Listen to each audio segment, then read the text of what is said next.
police in the morning. A magician's fascination with the forces of dark side unleashes on ancient evil in Cthulhu Mansion, a supernatural thriller inspired by the writings of famed cult author H.P. Lovecraft.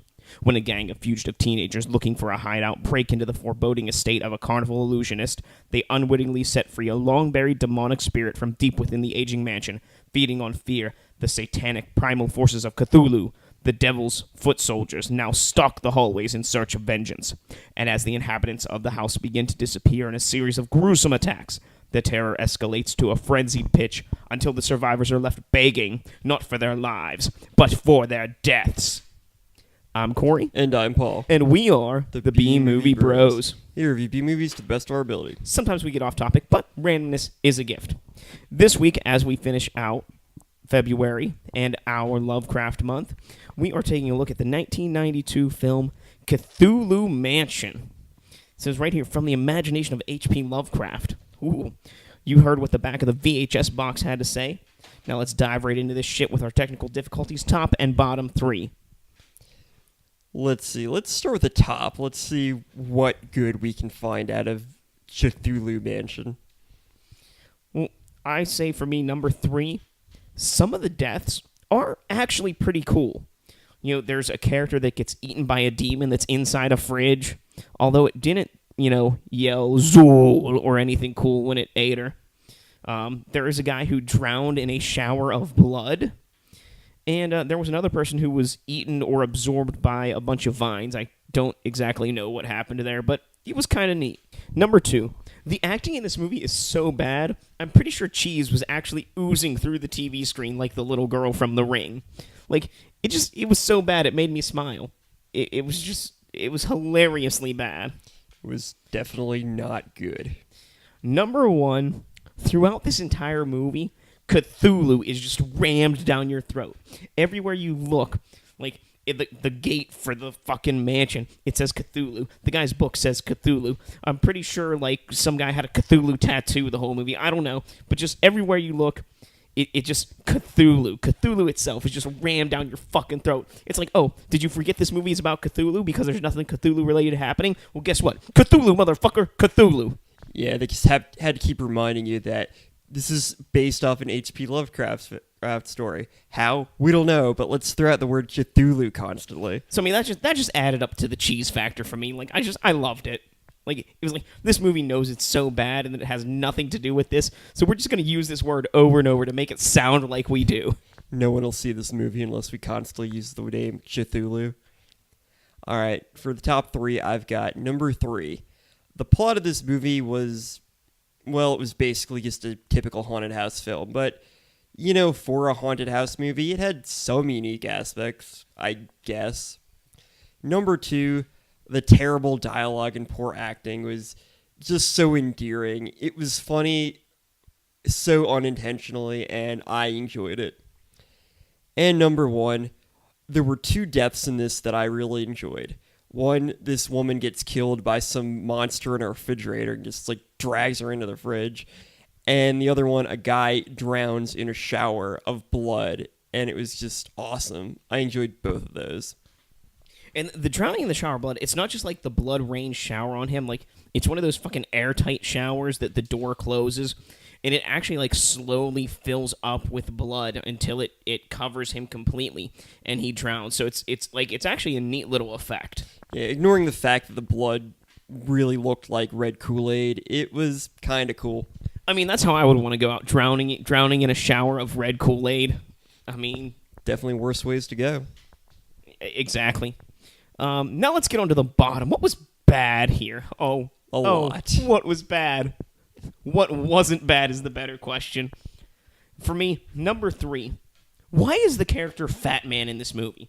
He's just some drug dealer that literally sits in his car for half the movie and then gets out of his car just to be killed. Like, he doesn't actually do anything. The only Fat Man that I want to see is the one that's in the Saturday morning show, the Weird Al show, where he has his fucking superhero Fat Man and his sidekick Harvey the Wonder Hamster that have to save the world from split pea soup all the time. That's the Fat Man I want to see, not this goddamn fucking drug dealer that just shows up to die. Weird Al would have made this movie a lot better. Number 2, why is Hawk such a dick? People are being murdered, shit's going down, and, they're like, hey, maybe we should get out of here. Nah, guys, I'm in charge here. Fuck you. I know what's going on. It's this guy. I don't care what's going on. We're staying here. Oh, no, I'm not going to believe you. Stop being such a dick, Hawk. It's going to be your downfall. You know this, right? Yeah, he was just like, I'm a bad guy. I'm going to act like a bad guy now. What a dumb prick. Yep. Number 1, this movie is perhaps the least H.P. Lovecraftian H.P. Lovecraft movie I've ever seen. For being called Cthulhu Mansion and having Cthulhu written everywhere, none of the ancient ones are ever actually, mentioned. Shit's just in the background or there. And for the fucking cover of the box to go, from the imagination of H.P. Lovecraft. What? Did you dig up his corpse and read his fucking mind? This is not from his imagination, okay? This is from the imagination of some fucking crackpot who sat in a toilet, shit something out, and looked in the toilet and goes, hey, that'd be a pretty good movie. And no, it wasn't. It's not an H.P. Lovecraft movie. Just because you use the name Cthulhu in it does not make it Lovecraftian. Now, this was based off a Lovecraft story. It was H.P. Lovecraft's Cthulhu Mansion, where the one he wrote right before he died when he was delusional and just wrote whatever shit came to it into his head. That this is his final story, the one that no one knows about. The lost story of H.P. Lovecraft. He was literally buried with it, and they dug him up and found the script. They're like, oh, well, it is based off a Lovecraft story, so why not? That's goddamn grave robbers. Yeah. It's Lovecraft's final shame. All right, so bottom 3, number 3. The sound and visual quality of this movie were just awful. It's a low-budget movie, so that's somewhat forgivable. However, it still managed to detract from the overall experience because it was so poor quality. Number 2, the drug dealer Fat Man. Like you said, he had no reason to be in the film. He was pretty much just there to lurk around and then get shot. He wasn't even killed by one of the demons or evil spirits or Cthulhu or anything like that. And they make it seem like he's going to be a big character. He's just outside the mansion while it's raining. Well, it's raining specifically on his car, nowhere else. But yeah, he's just there throughout a good portion of the film. They'll constantly go. And if I remember correctly, after he gets killed, he comes back as one of the demon motherfuckers, and he doesn't do an absolute goddamn thing. He just farts around, walks around and goes rah, or some shit. Go fucking kill somebody already. Yeah, I feel like he was somebody's friend who worked on this film, and they were just like, hey, man, I'll make a role for you in my shitty Cthulhu film. Well, you're this guy who is there and then dies. It's like, well, that's one way to get, discovered. And for number 1, while some of the deaths were entertaining, like the fridge death and the guy drowning in blood, some of them were just disappointing. Specifically, the death of the main antagonist, Hawk. He's such an unbelievable prick, and you expect his death to be gruesome and awesome and done so well. And then what happens? There are these floating knives that just stab him in the chest, and then he dies. Basically immediately, and it was such a letdown. I was expecting Cthulhu to come and just beat the shit out of him and mutilate him, and then drag him into the basement or something. But no, he stabbed by a bunch of floating knives. What a fucking letdown! Well, I know we said that the dialogue was pretty bad in this movie, but let's try to have ourselves a little bit of a quote war. Quote war. Paul and I will quote this movie back and forth. All you've done since we got here is jerk me off. Sell me the snow, or I blow. You don't need both of them, babe. Trust me, you're getting piggy. You gonna use some of that 5-finger stuff on me? And there you have it, folks. Some of the best dialogue in this movie. And the dialogue's only fun because if you misuse them out of context, it sounds very suggestive. So if you've ever seen Cthulhu Mansion and have a favorite quote, please share it with us here or on our website, bmoviebros.com. Well, I think it's time for us to give this movie our final take. A score on our shot scale. Remember, friends, our shot scales are reverse scale, 1 to 10, 1 being the best, 10 being the worst. How many shots do you need to get through this movie? I gave this movie a 6 out of 10. I give it a 5 out of 10. Well, let me just start off by saying, from the imagination of H.P. Lovecraft, my ass, this is an abomination of a Lovecraft film. Aside from making a shit ton of props which say Cthulhu, this movie has fuck nothing to do with H.P. Lovecraft. That aside, it is a delightful cheese fest made out of the foulest Swiss cheese you've ever laid your eyes on. The plot, the acting, the special effects are all so full of holes. It's a surprise this movie even turned out as coherent as it did. Everything progresses, albeit slowly, and characters more or less are just around to die. Redeeming this debacle from being just another shitty piece of Lovecraft exploitation are 3 of the death scenes, which are quite neat to me. A fridge eating someone, vines eating someone, and being drowned in a shower of blood.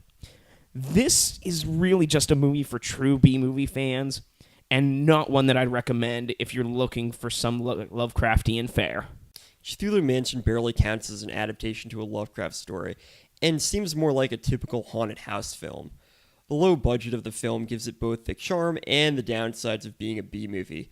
The dialogue and the bad acting were fun, however the poor audio and visual quality made the experience of this film a lot less pleasant. Still, Cthulhu Mansion manages to be somewhat entertaining and even throws in a few surprises. If you want to see a decent haunted house film made on a 27-cent budget that constantly throws out the word Cthulhu to pretend to be an H.P. Lovecraft film, then I recommend Cthulhu Mansion. Well, we know not everyone likes to watch the same kind of shit that we do. We like to give every B-movie review an A-movie companion and tell you why this B-movie is the same as this A-movie, a movie of higher class and standard. For me, I picked the 1994 film Richie Rich. I picked the 1995 film Casper. Was Cthulhu Mansion some kind of fucking children's movie or some shit? It may as well have been. Well, both movies are fucking Richie Rich and Cthulhu Mansion. Both movies are about a robbery, whether it's stealing from a drug dealer or from the Rich's family vault. Both movies take place at least partly inside a mansion, whether it's Cthulhu Mansion or Richie Rich's mansion. Both movies feature an invading gang to said mansion, whether it's a supposedly teenage drug-dealing gang or Richie's friends. Both movies feature a mysterious vault, one where a dark and evil force is kept, and the other where Rich's baby belongings are kept. The fuck kind of people are they? And in both movies, neither Shandu, the magician, the owner of Cthulhu Mansion, or the Richie Rich's parents, the owner of Richie's mansion, actually keep cash in their safe, which is kind of strange since they own a fucking mansion. Who keeps cash in a safe? It seems like you're just asking to be robbed. I keep it in a bank. Alright, so I picked Casper from 1995 because both movies take place primarily in mansions. Cthulhu Mansion takes place primarily in Shandu's mansion, and Casper primarily takes place in Casper's mansion, or whatever the fuck it was called. Both movies have supernatural creatures that exist within said mansions. In Cthulhu Mansion, Shandu's mansion is inhabited by demons and evil spirits or whatnot, and Casper's mansion houses ghosts, such as Casper, the friendly ghost. Both movies have people trying to break into the mansion with the intent to steal the treasures inside. The treasures that belong to the owners of both mansions are not money or gold. Shandu's treasure is a magic book that says Cthulhu on it, because, of course, and Casper's treasure is a baseball and a catcher's mitt that he had when he was a kid. And in both movies, the protagonist talks to the ghost of a dead loved one. Shandu summons the spirit of his wife, and at some point, Casper talks to the ghost of his dead mom. I think that's what happened. I don't know. It was like 22 years ago when I saw that film. So, yeah, that's why Casper is an A-movie version of Cthulhu Mansion. So if you want to see an A-movie version, check out Casper or Richie Rich. Now it's time to drink away the flick. Drink away the flick. Come on and grab your drink. Let's drink away the flick. Bum, bum, bum, bum. We'll give you some drinking games for this movie, but remember, friends, drink responsibly. Number 1, every time magic happens, take a drink. Number 2, every time Hawk decides, no, we're staying here, take a drink. Number 3, whenever someone becomes demonic, take a drink. Number 4, anytime Shandu mentions Lenore, his wife, take a drink. And number 5, of course, because it's Lovecraft Month, every time you find a correlation with the writings of Lovecraft, take a drink. Which would be fucking none, because this movie has nothing to do with fucking H.P. Lovecraft except the fucking word Cthulhu. Fuck! I was going to say, I can fix that one with this. Every time you see the word Cthulhu, take a drink. Every time Shandu regrets summoning demons or some shit, take a drink. Every time Hawk talks about jerking off or blowing someone, take a drink. And every time Lisa and Chris bond, despite having nothing in common, take a drink. And those are your ways to drink away this flick. Well, we've come to the end of Lovecraft Month, so I think it's time for us to rate these movies, rank them, if you will. Let's do from worst to best. For me, number 4, although I really do enjoy this movie and think it's a blast to sit through and watch because of how shitty it is, Cthulhu Mansion ranks at the bottom of my list because it's not an actual H.P. Lovecraft movie. It has some elements here and there, like I understand there's, this force that's locked away in the basement, like in the story The Unnameable, but there's a goddamn movie called The Unnameable, which follows The Unnameable a lot better. So Cthulhu Mansion, bottom of the list. Number 3, Dagon. Although it's a fun movie, I just think Stuart Gordon lost his H.P. Lovecraft touch by then. It was made many years after his last H.P. Lovecraft movie, at least to my knowledge, 95 and Castle Freak. But it didn't have the flair and the fun that the other ones did. From Beyond had wonderful visuals and a great concept. It was just a little too hammy and not serious enough for what was going on to me. Number 1, Reanimator. Everything worked out so well. The special effects are beautiful. The makeup is beautiful. The acting is just wonderful for the setup. And like I said, everything just seems to work perfectly for this movie. Even the things that may seem like they went wrong work for how the movie is set up. For number 4, I picked Cthulhu Mansion. There was no way that was going to be in the top 3. It's has its good points, has its many bad points, but it just doesn't even come close to the other 3. Number 3, I picked Dagon. I actually really enjoyed Dagon. I thought it was a good horror film. It was legitimately scary at times. I didn't know where it was going through large portions of it, and I'm pretty sure Stuart Gordon made it during his anime phase with the tentacles and the incest and whatever else. Number 2, I picked... Well, here's the thing. Number 1 was difficult because I really like both Reanimator and From Beyond. They're both great films, and they're both very different films. And I give both of them a 2 out of 10. So I wasn't really sure which one to pick. They're both pretty different from their source material. So it was kind of hard to say which one was more Lovecraftian. So overall, I had to rate it on which one I enjoyed more. And that was really tough. But overall, I had to give it to Reanimator because I just really liked Herbert West's character. I thought it was a bit more fun and funny than From Beyond, even though From Beyond is a great film and really did a great job of capturing the cosmic horror of a Lovecraftian story.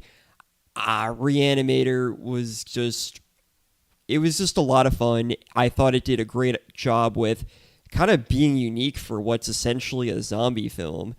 And overall, it was just a bit more, I guess I'll say memorable, just because, well, it did spawn 2 sequels, so that's something. And as a side note, you can take Herbert West out of Reanimator and put him in any movie, and it would make sense. Yeah, I really did like From Beyond. I like the way they portrayed the creatures from beyond. I liked the villain. I liked really every aspect of it. But, I mean, Jeffrey Combs just is Herbert West. So, as much as Crawford Tillinghast may be an entertaining character, Herbert West is Herbert West, and you just can't beat that. So there you go, friends. Next week starts March, so we're done with Lovecraft movies for now. We will be exploring the phenomena where monsters are rather charming hornballs. And the first movie up on the chopping block for a monster movie where the monsters have sex is the 1971 Hammer classic, Twins of Evil, starring legendary Peter Cushing and twin Playboy models Madeline and Mary Collinson. Ooh, this ought to be interesting. Oh yeah, baby. So until next time, friends, be brave, be alive, be back for more.